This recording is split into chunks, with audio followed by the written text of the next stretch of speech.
What's good, everybody? Today, I'm going to be talking to you guys about radicals and what it means to rationalize the denominator and when we will actually do this. So, guys, for this topic today, we're going to be talking about radicals. And typically, we're going to have a fraction. So, when we have a fraction and we have a radical in the bottom, like we do in our problem here, 3 divided by radical 5, we have to get rid of our radical, and we do that through rationalizing. So what does that mean? That means we're going to take this radical and we're going to multiply both the bottom and the top by it. So in this problem here, I'm going to multiply both my numerator and my denominator by radical 5 so that we can get rid of it. So in the top part, we're going to have 3 radical 5. And then on the bottom, we're going to have radical 25. So after we do that first step, guys, right, we figured out if we have to rationalize. The second step is to rationalize. So this is what I just did. I made sure we multiplied by that radical in the denominator. Now our very last step is going to be for us to simplify. All right. So when we look at this problem here, we can't do anything with the top. 3 radical 5, that is it. So we're going to just write this down. But when we look at the bottom, our denominator, we should know that that is a perfect square. And once we simplify it, we'll get 5. So our final answer would be 3 radical 5 over 5. But before we go on to the next problem, I just want to give you guys a very quick tip. And that is when you multiply a radical by itself, it's always going to give you just that number without the radical. So it doesn't matter if it's radical 2 times radical 2. That is going to give us just the number without the radical. And before you guys get confused and ask why, let me just show you. So let's say we use the same radical 2 example, right? And we're going to switch to red. So radical 2 times radical 2 is going to give us radical 4. But if we remember our perfect squares, 4 is a perfect square. So once we simplify it, it's just going to be 2. So please remember that golden rule, guys, because it's so important and you can save a lot of time multiplying and simplifying your radicals. So we finished part one, problem one. Let's go over to another problem and see if we could understand how to do this as well. But with this second problem, we're going to make it a little bit more challenging. So with this problem, we're now going to have a coefficient and a radical, right? So it's a little bit more parts involved. So the first thing I'm going to want to do, guys, and understand you don't have to solve in the same order. But what I'm going to do is I'm going to simplify my fraction, right? So once I simplify my fraction, I'll have radical 4 over 5 radical 3. So that was the very first step that I took. Now, what I'm going to do is I'm going to simplify my square root on the top. Because if we pay attention, this is a perfect square, right? So now, as we're working this problem some more, we're going to have 2 divided by 5 radical 3. So very first step, guys, we're just looking to see if there was anything that we could simplify. And after simplifying, we now notice that there is a radical in the denominator and we cannot have that. So what are we going to do? Exactly. We are going to now rationalize the denominator. And even though there is a number in front of that radical, we're only going to multiply by the radical. All right, so let's slide out some more and let's actually do this. So I multiply by radical 3 on the bottom and I multiply by radical 3 on the top. And as we clean this problem up now, we're going to have 2 times radical 3 on top. And then on the bottom, we're going to have 5 times radical 9. Now remember, after we rationalize, right, the second step is to rationalize. The third step now, we're going to go back again to, hey, what can we simplify? So I know my numerator, there's nothing we could simplify, But when we pay attention to this bottom, the denominator, right, that radical 9 is going to turn into 3, and we are now going to multiply 5 and 3. And once we do that, we will get a final answer of 2 radical 3 all over 15. Okay. So this lesson becomes a little bit challenging, guys, because you have to be very good with your radicals, good with breaking down fractions, splitting them apart, and so forth. So please make sure you guys review fractions if you also need so, and our videos on how to simplify radicals. Well, I'll link that down below.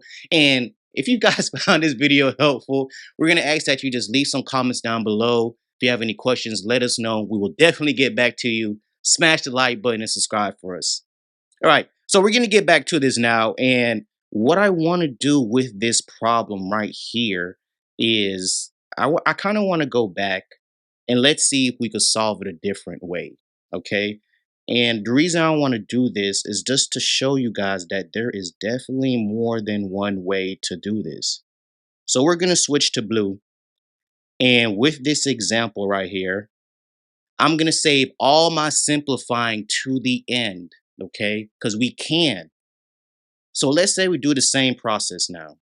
So I multiply by radical 3 on top, radical 3 on the bottom. So what we will get is 2 radical 12 divided by 10 radical 9. So remember, guys, same rules still apply. I'm going to save all the simplifying to the end. These are for the other students who like to simplify just one time. Hopefully you like this. So what I'm going to do now is I'm going to actually simplify this 9 to 3. So what that gives me is 2 radical 12 divided by 10 times 3. So now we've changed the denominator and we're going to continue simplifying. So if you guys notice, we still don't have that same answer of 2 radical 3 over 15. But what we're going to do now is we are going to now simplify our last radical, right? Because 12 can be broken down. So we could break this down to radical 4 times radical 3. And we know that 4 is a perfect square. So let's clean this all up. So what does this mean, Mr. Peters? So we're going to have 2, the one that's already on the outside, multiply by the square root of 4, which is also 2. And then we're going to multiply that by radical 3. All right, so hopefully you guys caught on to that. And then this is all over 30. And as we clean this problem up, we're still going to get the same answer. So we have, and let's switch back to white, 4 radical 3 divided by 30. And if we divide, right, our fraction, if we simplify both 4 and 30 by dividing by 2, we'll get the same answer of 2 radical 3 all over 15. So just wanted to show you guys that version as well, in case it's easier for you guys only to have to simplify one time.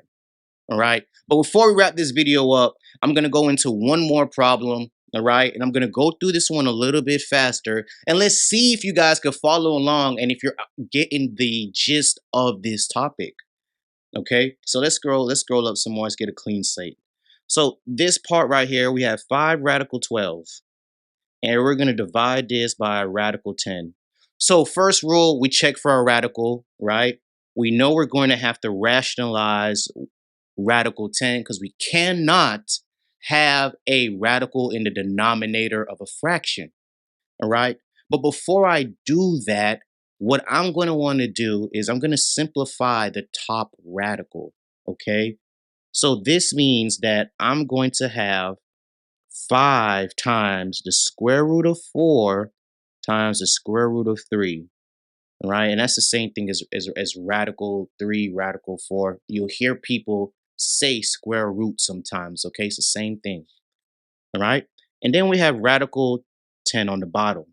So as we simplify now, what I'm going to have is 10 radical 3 all over radical 10, right? And the reason why is because our radical 4 simplified to 2. We multiply 5 and 2 to get 10. Now, we're going to finish this problem up now, right? We check that we have a radical. We simplified the radical in the numerator. So now what I want to do is rationalize the denominator. So now we rationalize our denominator, and I'm going to use my abbreviation. Now, when I say abbreviation, I'm not going to write the square root of 100 and then simplify. We're just going to go straight to it. All right. We're going to go straight to it. And now we know we have 10 radical 30 over 10. And if we simplify this, we know our final answer is just rational 30. So hopefully you guys found this lesson valuable today, informative. We hope that we helped you guys with how to rationalize denominators with radicals and when we're actually going to use it. So subscribe to our channel down below. Join us on Wednesday, December 7th. I'm going to have a midterm review live stream. We're going to start at 5 p.m. Eastern Standard Time. Hope that you guys are there to join us. I'm going to be talking on very popular topics such as solving equations, inequalities, properties of exponents, and systems of equations. Thank you guys so much for joining Mr. Peters today with our Algebra 1 review on radicals and rationalizing the denominator.